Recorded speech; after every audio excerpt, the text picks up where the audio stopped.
Buenas tardes, buen sábado para todos, espero que anden bien. Vamos a rezar juntos un ratito leyendo el Evangelio. Estamos en el capítulo 12 del Evangelio según San Marcos. Jesús enseñaba a la multitud: cuídense de los escribas, a quienes les gusta pasearse con largas vestiduras, ser saludados en las plazas y ocupar los primeros asientos en las sinagogas y los banquetes, que devoran los bienes de las viudas y fingen hacer largas oraciones. Estos serán juzgados con más severidad. Jesús se sentó frente a la sala del tesoro del templo y miraba cómo la gente depositaba su limosna.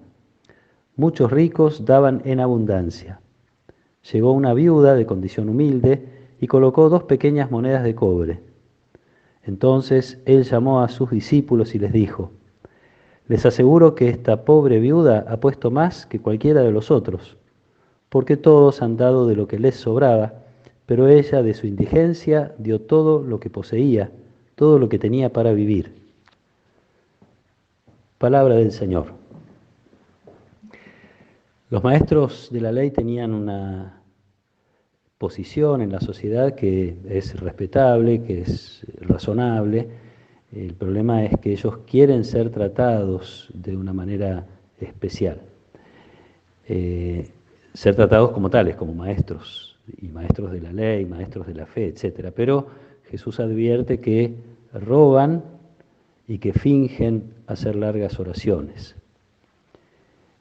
Robar es, en primer lugar, contradecir el amor de Dios que se supone que tenían que anunciar.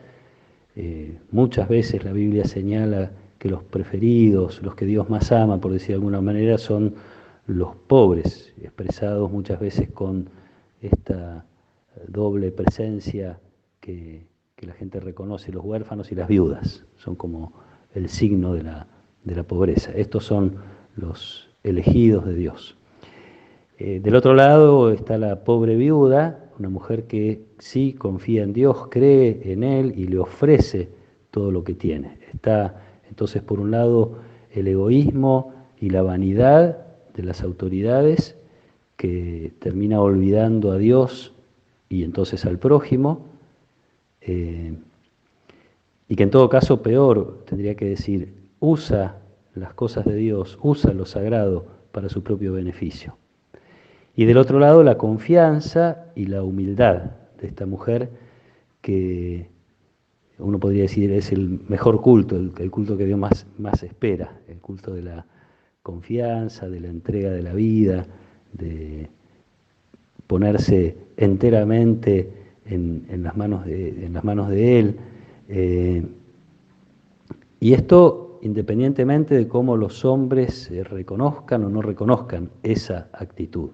Acá lo que está haciendo Jesús de algún modo es enseñar, educar la mirada de sus discípulos y de paso también la nuestra. Jesús descubre este gesto que probablemente nadie lo había notado en medio de tanta riqueza que los ricos ponían en el tesoro del templo, de su ofrenda, a aquellos que dan de lo que les sobra. Jesús hace esa distinción. Esta mujer dio todo lo que tenía para vivir, pone toda su confianza en Dios, independientemente de qué es lo que van a hacer con ese dinero. Esto me llama mucho la atención. La mujer sabe que lo que está haciendo es una ofrenda sagrada.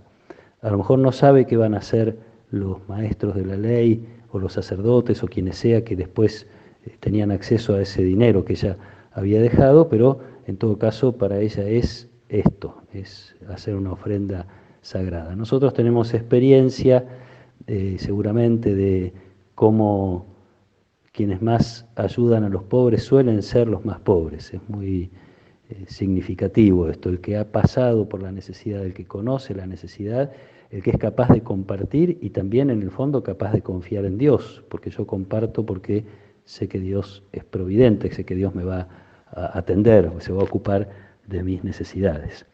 Como decía, Jesús está formando la mirada de sus discípulos y la nuestra.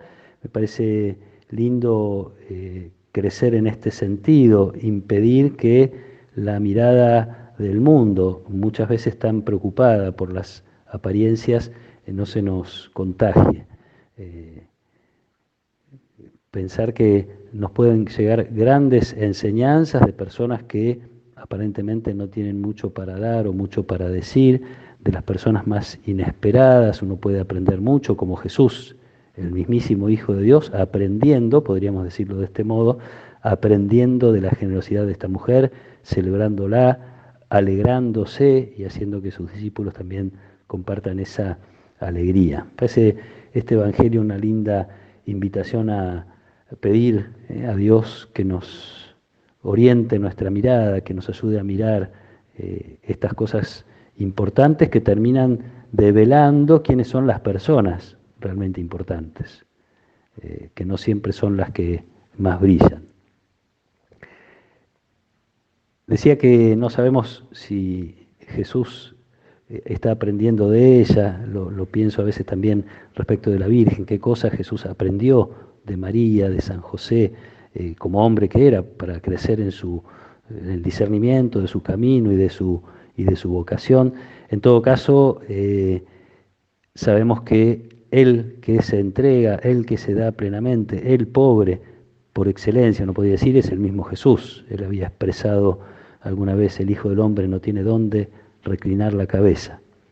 Y sin embargo es el que más se entrega, el que más dedica su tiempo, sus energías, sus posibilidades a servir, a consolar, a acercarse a los más alejados, etc., ¿no? Una linda imagen de el pobre. Si hay alguien pobre en la palabra de Dios, ese es Jesús.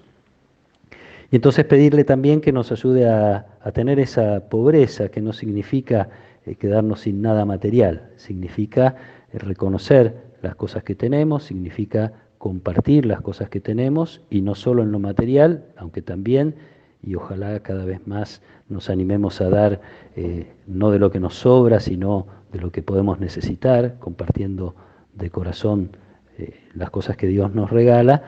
Digo, no solo de lo material, sino también ocuparnos de brindar amor, de ocuparnos por el respeto a los demás, por su dignidad, de trabajar por la justicia en la medida que esté a nuestro alcance, de dar consuelo, de dar tiempo, nuestro tiempo, que es un tesoro también que Dios nos regala y que es para compartir.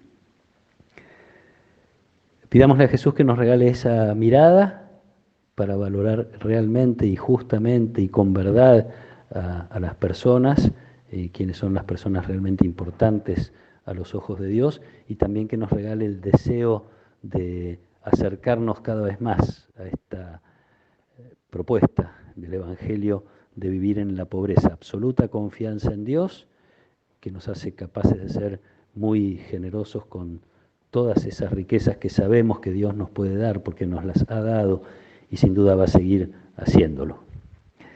Que el Señor los acompañe en esta tarde, que Él nos proteja y nos bendiga. En el nombre del Padre, y del Hijo, y del Espíritu Santo. Amén.